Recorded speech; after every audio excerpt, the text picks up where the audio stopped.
New York Times to suburban distributors. Lou Young is here now with the latest for us. Lou? Well, Chuck, union newspaper drivers on Long Island and in Westchester County believe they're fighting for their livelihoods. They rejected a contract offer and are now locked out, hoping their picket line can keep the pressure on. The pickets stood in the pouring rain tonight watching deliveries of the New York Times arrive at the distribution center in New Rochelle under federal court order. These union drivers are locked out in a contract labor dispute with Arthur Imperatore, the New Jersey developer, now new owner of two suburban distribution outfits they worked for.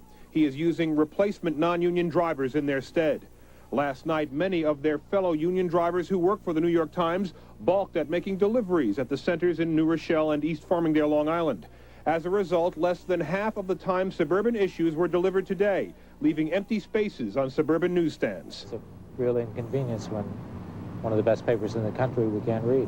No one was reading the Times this morning, so I assumed that there wasn't one and that there was a strike. Even if the trucks run unimpeded through the weekend, there's still going to be a problem with the Sunday Times because the supplemental sections are always delivered in advance. At this particular store, this is all they have ready for the Sunday paper, and this isn't going to make it. It's going to hurt us. Yeah, it's a big draw for weekend business. Sunday Times. Yeah. Sunday Times. Whether the court order mandating the Times drivers to make their deliveries to the distribution centers gets the paper out this weekend won't be evident until morning.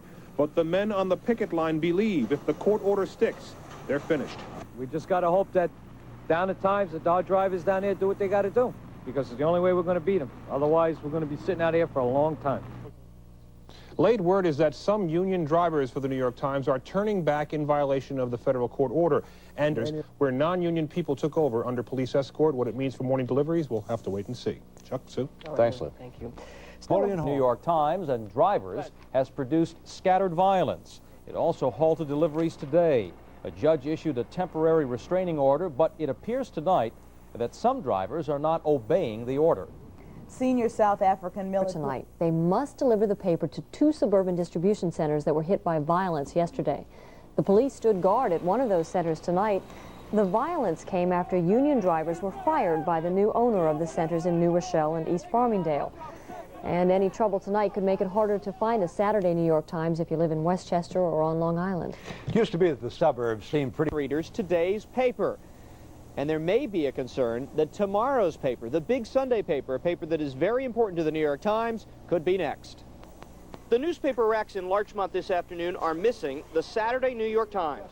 Stores and homes throughout Westchester and Fairfield counties never got the paper today because the papers never got to the wholesaler in New Rochelle last night.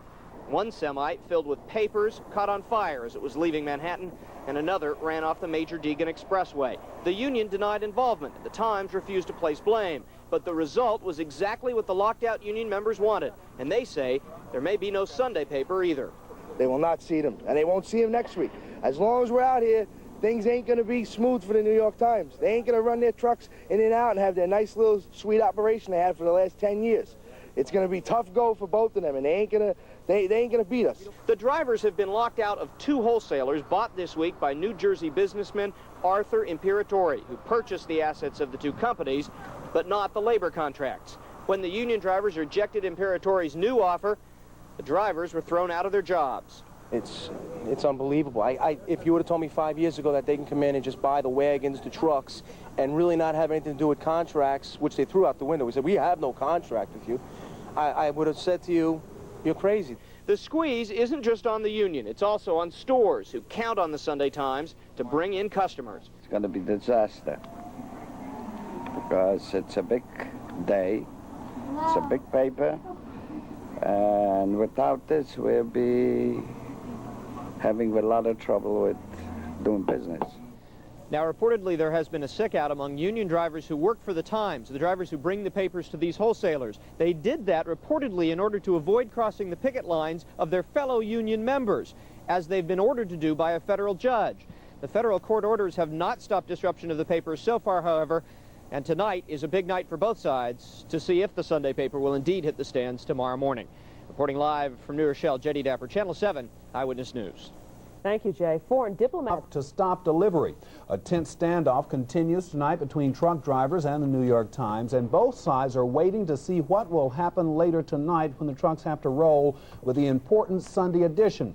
Channel 2's Lisa Castleman is monitoring the situation. She joins us live now from the New Rochelle Distribution Center. Lisa, what's it look like? Hi, Reggie. Well, this is the center behind me, and you see some of the union drivers here outside. This promises to be a very interesting night, with suburban drivers off the job now for 2 days. The distribution of the New York Times is already beginning to falter.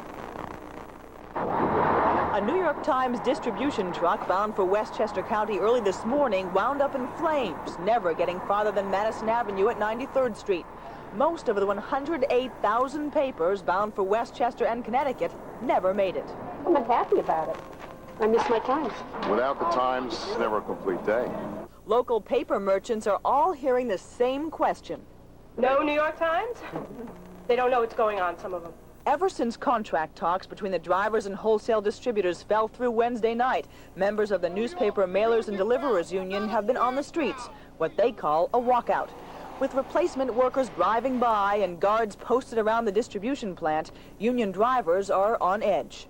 These are toy soldiers. When I was a kid, I played with soldiers too, buddy. You gotta hide behind the fence. They wouldn't put that fence when we worked there. They put you monkeys in there. That's what the hell yous are, monkeys. How would you feel if I came in and took your job? The suburban wholesalers for Westchester and Long Island were recently purchased by the Imperial Delivery Service. Even though the drivers had a contract supposedly good through April 1993, they lost out when a judge allowed the new wholesalers to buy only the distributors' assets, the trucks and the routes. They would not be responsible for honoring any contracts. What they did offer the drivers was an increase in base pay, but a drastic cut in overtime and other advantages. The package was rejected by the union drivers, so Imperial simply replaced them. How can you buy a company and just take the assets and no liabilities? I mean, the liabilities to the driver, that's not fair. For the past 2 days and nights, union workers have tried to block trucks from entering the wholesale centers, but the drivers were put under court order to make deliveries to any wholesaler facility. In some cases, union members successfully persuaded drivers to turn away and not make deliveries. Federal Judge Pierre Laval issued a statement criticizing the union's tactics, saying, quote, "There is strong evidence at this point that the union is in contempt. It's understandable that people get excited, but the union has obligations under the law." Now, the union drivers are hoping that the other unions will honor them and help them out and possibly go on strike, but so far no job actions yet. We'll just have to wait and see. Reporting live from New Rochelle, I'm Lisa Castleman. Now back to Reggie and Mary in the studio. Okay, thank you, Lisa.